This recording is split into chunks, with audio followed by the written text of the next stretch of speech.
ఇక్కడ మనకు 10,000 మంది ఎంప్లాయీస్ ఉన్నారు కదా! మనము వీళ్ళలో కౌంట్ జేయాలి.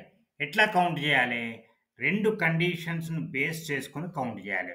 ఇంతకుముందు వీడియోలో మనము ఒక కండిషన్‌ని బేస్ చేసుకొని కౌంట్ జేయడం నేర్చుకున్నాం. కౌంటిఫ్ అనే ఫార్ములా ఉపయోగించి. ఇప్పుడు 2 కండిషన్స్ పెట్టుకుందాం. 2 పెట్టొచ్చు, అంతకంటే ఎక్కువ కూడా పెట్టొచ్చు. మనం 2 పెట్టి చూద్దాం. Is equal to count ifs count ifs bracket open. First మనకు డేటా రేంజ్ ఏంది? టేబుల్ 1.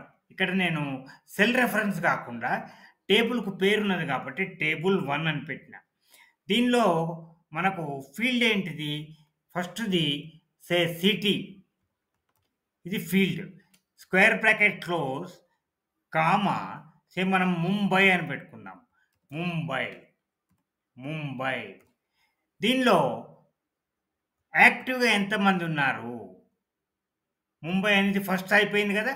కామా. ఇప్పుడు సెకండ్ ఫీల్డ్ ఏంటిది? మళ్ళీ టేబుల్ 1 తర్వాత square bracket open, status STATUS 2 conditions. యాక్టివ్‌గా స్టేటస్ ఉండాలి. ముంబై పేరు ఉండాలి.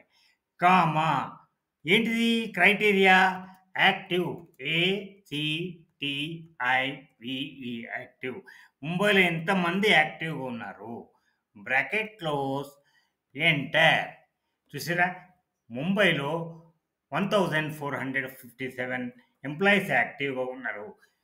2 కండిషన్‌లు మనం బేస్ చేసుకొని కౌంట్ చేసినాం. ఒకటి సిటీ, రెండోది స్టేటస్. యాక్టివ్‌గా ఉన్న వాళ్ళని మనం కౌంట్ చేసినాం. ఈ రకంగా ఎన్ని కండిషన్స్ అన్నా పెట్టొచ్చు.